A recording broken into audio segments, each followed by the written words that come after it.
Assalamualaikum warahmatullahi wabarakatuh. Semua saudara-saudaraku se-Nusantara,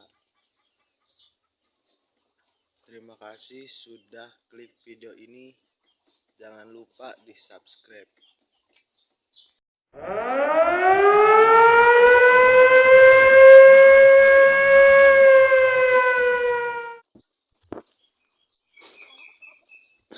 Bismillahirrahmanirrahim. Assalamualaikum warahmatullahi wabarakatuh. Welcome back channel MR Rahman TV.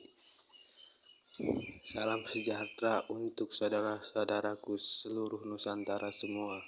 Salam ternak, salam sukses. Video kali ini MR Rahman TV sedang dalam kontrol indukan. Ya, gimana saudara-saudaraku semua menanyakan kenapa entok susah bertelur. Di sini saya akan bahas tentang pakan, di mana di sini pakan indukan sendiri untuk komposisinya, dan tentu pakan apa saja yang tidak bagus untuk indukan. Nah, di sini saya akan bahas tuntas, jadi ikuti terus di channel MR Rahman TV. Kebetulan di sini ada dua sektor, ada pembesaran dan juga indukan. Dan di mana pembesaran di sana sekitar 3 bulanan ya. Jadi sudah saya pisahkan di antara jantan dan betina. Dan di sini tentang pakan sendiri, ini saya akan memberikan informasi ini. Ada jagungnya ya, ada begatul dan juga fur ya saudara-saudaraku semua se-Nusantara. Nah, untuk indukan ini tentunya tidak sembarangan untuk pemberian pakan, dikarenakan apa?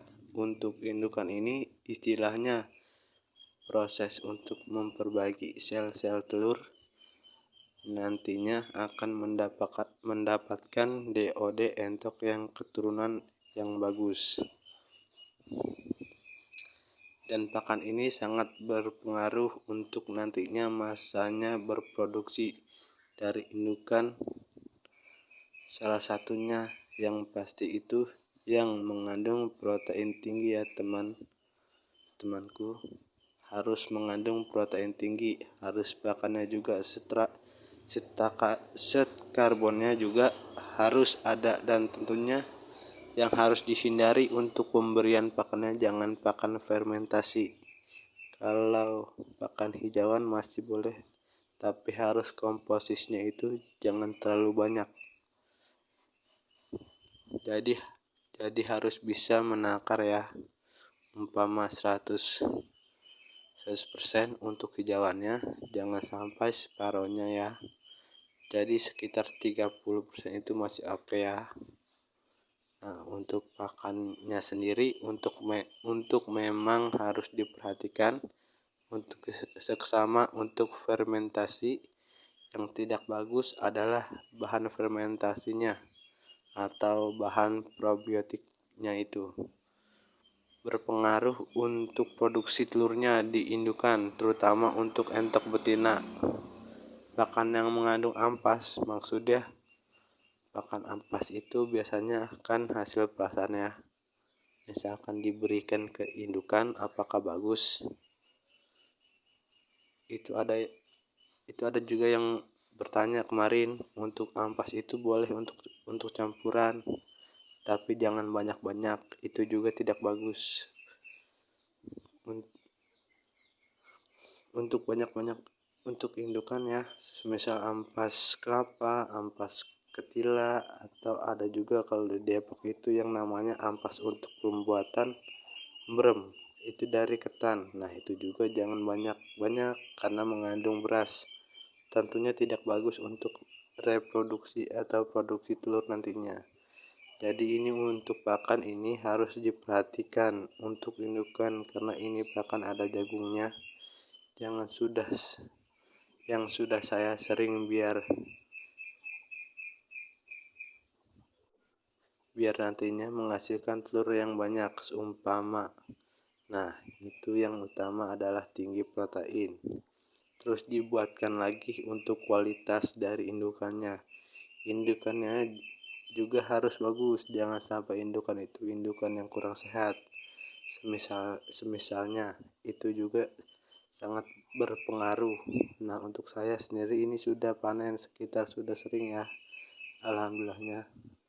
Kalau saudara-saudaraku sangat bingung ya tentang punya indukan yang gak kunjung bertelur, tentunya bertanya-tanya dalam segi apanya yang salah, dan itu membutuhkan proses ya saudara-saudaraku semua senusantara, membutuhkan proses tidak instan. Jadi prosesnya itu kita selidiki dari pakannya, dari indukannya, atau dari segi yang lain-lainnya.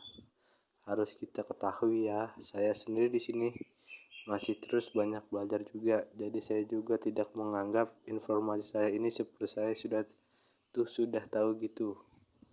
Tapi di sini juga saya berprosesnya juga belajar dari pengalaman saya juga ya, dan saya menginginkan untuk telur indukan ini bagus alias bisa fertil semua tentunya, dan untuk pengiriman saya sudah saya share pengennya fertil, pas dikirim itu tidak ada kendala, terus di customnya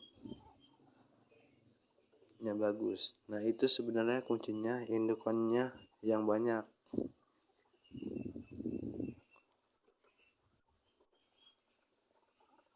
Terus saya mengusahakan untuk pembesaran untuk pedaging, tentunya itu juga butuh proses ya saudara-saudaraku. Selain itu dari pakannya, kandangnya juga harus nyaman ya saudara-saudaraku, harus nyaman, jangan sampai indukan itu stres ya.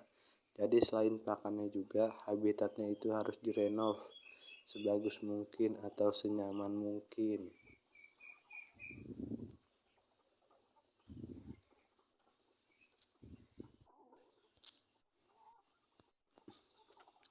Misalkan bisa ada tempat untuk mandi, entok. Misalkan enggak bisa, paling enggak dibuatkan kandang sekat, jangan dijadikan satu sama indukan. Hal-hal yang